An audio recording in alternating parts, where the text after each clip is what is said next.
When parents are supported and have what they need, they're going to take better care of their kids. We have to always begin with the idea that the parent in every and any situation is doing the very best they know how to do for their child. And we have to give that recognition even when sometimes those conversations are hard. By goodness, I would 1,000,000 times rather have a parent who's involved than have a parent who's not. Coming up, a conversation about how school districts can positively, proactively involve parents in the special education process. From Frontline Education, this is Field Trip.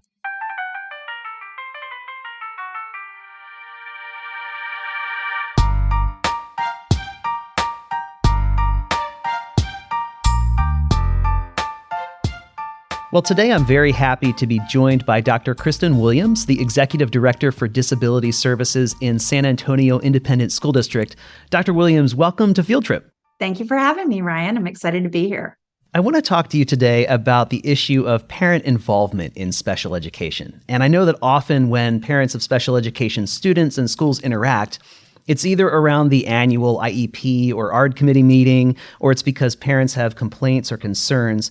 How do you think about parent involvement in special education? So this is my 32nd year, all in special education in various forms. I've been a classroom teacher. I've been a coordinator. I don't think that the importance of parent involvement can be understated. Honestly, no one knows their child like the parent does, and no one loves their child like the parent does. Our job is to be the expert on educating, but their job is to be the expert on their child. There are ways where we can build parent capacity, but I think one of the things that people always have to remember, whether you're having a great interaction with a parent or you are hearing their frustration and struggle, that mom is only momming the best she knows how. That dad is only dadding the best way they know how. And by goodness, I would 1,000,000 times rather have a parent who's involved than have a parent who's not. Sort of the bare minimum of keeping parents informed is, printing out progress reports and sending them home. But beyond that, what would you say is your approach to getting parents involved more positively and proactively? So I think there are quite a few things you can do through design. At the very beginning, you have to intentionally communicate your willingness to work with parents. Parents need to feel welcomed and involved. And then we need to always remember that no matter how much we care about what's going on with this child, we don't care more than the parent does. And next year or the year after, we may no longer be involved with that child, but that parent, they'll still be there. For parent involvement, you have to do a couple of things. You have to make sure that you are, as both an individual and as an organization, communicating the importance of you are welcome, you are our partners, we want you here. And that means that through your practices, things like holding annual ARD meetings or school events, that you're making sure you're making it work for the parent. Yes, there's a law that says we have to do it at a mutually agreeable time. But sometimes that means that if the parent works the third shift, we really have to be flexible about when our time to meet with them is, or how we meet with them. How do we engage them? Now that we have technology and we're all so good at it since the pandemic, I think there are more opportunities and less excuses for why a parent can't participate in something. If your objective is always to have the parent involved, you'll find ways to have the parent involved. I think that communication is ongoing. It's more than here's some data points about where your kiddo is. I think one of the things we do in special education so many times is we talk about what the child can't do. But what about all of the amazing ways that kid is an individual and valued and appreciated? Parents need to hear that, and they need to know that we see their child as more than just a data point. The other thing is you have to do some intentional things like parent training. It is my job to make sure parents know all of the jargon we're using and why things are important. The reality is we speak like the special language that's just special ed, and we assume everybody else speaks special ed. And for the record, nobody else speaks special ed. And we work under this assumption that people know what we're talking about. And I think that can be alienating to parents, and it certainly doesn't support the idea of you are welcome, you are valued, and we want to be contributing with you. I asked Dr. Williams what kinds of volunteer opportunities San Antonio ISD makes available to special education parents. And she said that in addition to volunteering in schools or at events, they have a special education parent advisory council they call SEPAC. I have a group of parents whose children are at all different grade levels with all different types of disabilities who come and meet with us monthly. We do some problem solving, and then we have a couple of formal meetings each year. I need to know what they're hearing and seeing because I'm not on the campuses very often. And when I am, I'm not seeing the picture like they're seeing it. And their perspective is so incredibly important and valuable. As a parent, I receive emails and sometimes multiple emails every day from my kids' schools. And tipping my hand, I admit it's sometimes hard to keep up. How do you communicate with parents in an effective manner and make sure that not only are parents seeing that and getting the information they need, but also making sure that that communication goes both ways? So we have a couple of structures built in for that. We have a monthly newsletter that is specific to parents, and we provide it in both English and Spanish because so many of our families use a language other than English, making sure that people know they're getting it and that they're seeing it and that the information we include in it is valuable enough to them to bring them back each month to do that.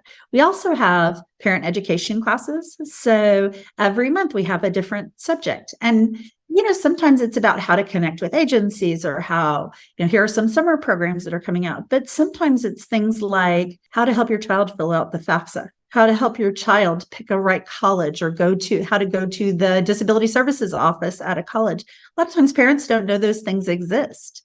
And so it's a matter of bringing them in. And what I find is really valuable is asking them to bring a friend. I think that sometimes parents are isolated, right? Particularly parents with a child with a low incidence disability. Their child may not be playing sports. They may not be singing in the choir. They may not be engaging in some of those other activities where parents naturally meet each other.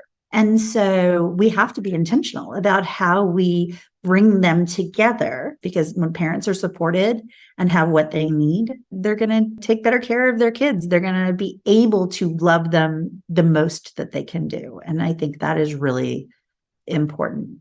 I love the thought behind that answer. The thinking behind that is incredible. Can you share any specific stories of ways that you have seen parents become really well involved in their kids' education as a result of steps that you or your team have taken? We have had a number of parents who participated in, we did a special ed 101, come and learn a series of 1-hour classes 4 times where you could learn about the law. You could learn about what are the words we talk about and what are your child's rights. How can you be actively involved with the school? What to learn about or ask about when you go to an ARD or IEP meeting. In Texas, we call it an ARD meeting because we're special. The rest of the country calls it an IEP meeting. So once you empower parents, then sometimes they are then willing to be not only involved for their child, but to draw other parents in that they connect with to say, hey, I can help you. Did you know that you can ask for this information, that you can ask for a copy of the IEP several days in advance so that you can review it? You can ask for the data because a lot of times people won't ask because they don't know they can. So we have had a couple of families. One family I'm thinking of in particular, the mother is on our SEPAC, our Special Ed Parent Advisory Council. At her school, she has so advocated for her child and for other children with disabilities that she literally has a special position on their PTA now. Like they created a position for her to serve as a liaison between the school PTA and special education. And so she'll poll them and say, what would you like to learn about? What do you think we need to do? And then she'll contact our office and say, hi, at the school, we have some parents and they want to learn about this. That is amazing advocacy, and see how she's not just benefiting herself and her child. She's doing amazing things to grow the skills and opportunity for the people around her. I'm going to go back to what I said at the very beginning. Nobody loves that kid like the parent does. And we have to always begin with the idea that the parent in every and any situation is doing the very best they know how to do for their child. And we have to give that recognition even when sometimes those conversations are hard or those interactions are hard. But aren't we lucky? Aren't we fortunate to get to play a role in the development of another human being's life, to have the opportunity to grow and support their families, because it affects everybody's future, and none more so than the child and their family. I love it. Dr. Kristen Williams is the Executive Director for Disability Services in San Antonio ISD. Dr. Williams, again, thank you for taking time to speak with me today. Thank you so much for having me.